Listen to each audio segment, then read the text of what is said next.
Il y a tout d'abord les archives départementales qui sont des archives officielles.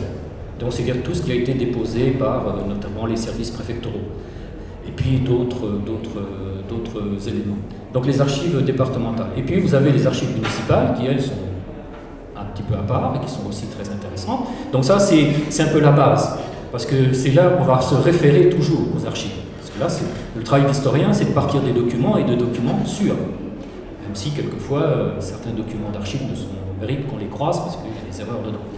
Ensuite, la deuxième source, c'est celle dont parle Gérard, c'est la presse. Alors je vais être un peu sévère parce que je ne suis pas un lecteur de Ouest France, je ne suis pas un lecteur de l'Orne Hebdo. Pourquoi? Parce que nos journaux d'aujourd'hui, les journaux locaux, ce sont des images. Alors là, oui, des images, il y en a des tapées. Mais quand on regarde les textes qui sont en dessous, il n'y a vraiment pas grand-chose.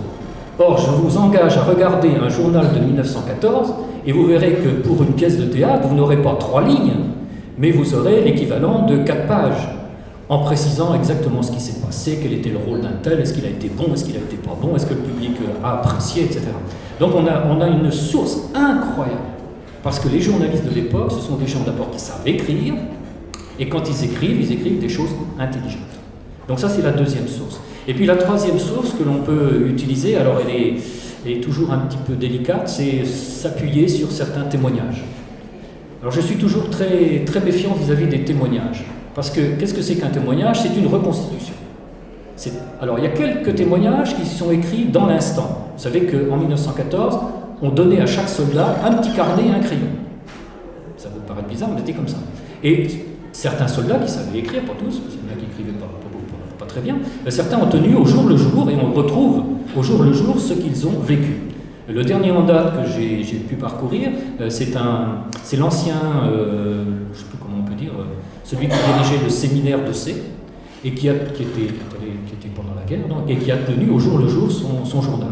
Et c'est d'ailleurs très étonnant quand on lit ça. Par exemple, on découvre que ce monsieur-là, qui n'était pas prêtre encore à ce moment-là, et bien cet homme-là, le 11 novembre, quelques heures avant qu'on annonce le 11 novembre, ils ont déjà fait la fête. Ils étaient tellement certains que l'armistice allait être signé qu'ils ont déjà fêté, donc le 10, ils ont fêté l'armistice du 11. Donc on a ces témoignages, ceux-là sont bons parce qu'ils ont été pris sur le vif, c'est pas de la reconstitution. Les autres, non. Les autres, il faut absolument les croiser parce que la mémoire, on le sait bien tous, la mémoire, elle a ses richesses mais aussi ses faiblesses, et on a tendance quelquefois à reconstituer les faits. Alors là, je peux vous dire, quand vous faites un travail historique, quand vous regardez ce que la personne écrit et que vous regardez par ailleurs ce qui a été écrit et les documents, vous vous dites, ben non, ça ne peut pas, ça se passe pas. Et puis ensuite vont arriver les Américains. Alors là, c'est la grande affaire, parce que les Américains, ils sont riches, bien habillés, ils sont beaux, ils sont grands, ils sont forts, on les apprécie beaucoup. D'ailleurs, il y aura plusieurs mariages d'Alençonnaises avec des Américains. Des Alençonnaises très jeunes. 16 ans. Je vous précise parce que ça m'a frappé, donc avec autorisation des parents de mineurs. Donc les Américains vont venir. Ça va bouleverser un petit peu la vie alençonnaise parce que les Américains ont beaucoup de véhicules.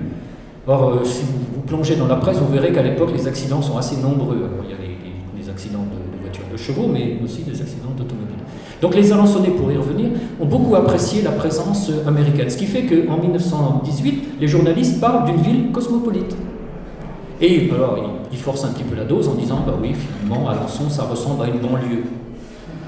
C'est peut-être un peu exagéré quand même, mais il n'empêche qu'on passe quasiment de 17 000 habitants à presque 23 000 habitants. Parce qu'en même temps qu'il y a ces militaires, vous avez aussi des Belges, des réfugiés belges qui sont venus s'installer donc dans le département de l'Orne, et quelques-uns aussi à Alençon. Eux aussi se marieront avec des Alençonnaises. La première photo, c'est la présence des veuves.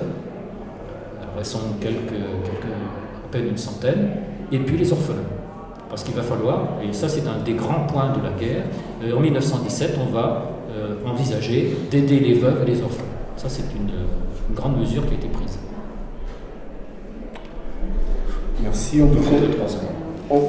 peut conclure avec la question qu'on se pose tous, c'est est-ce qu'il y a une spécificité de la vie des Alençonnais et des Alençonnaises de l'arrière pendant la Grande Guerre?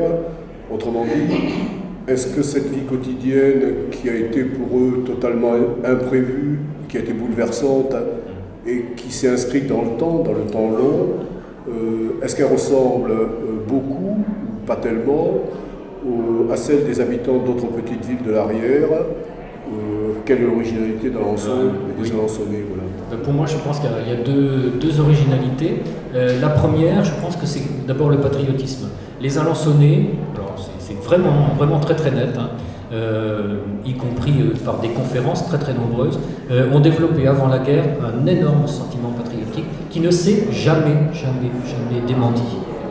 Alors toute la population n'y a pas participé bien sûr, mais on a cette première dimension-là. Et la deuxième dimension, c'est la bienfaisance. Je ne suis pas sûr que dans d'autres villes, on a eu une action de bienfaisance aussi intense, notamment menée par quelqu'un qui mériterait d'avoir une rue à Alençon, qui s'appelle M. Planchon.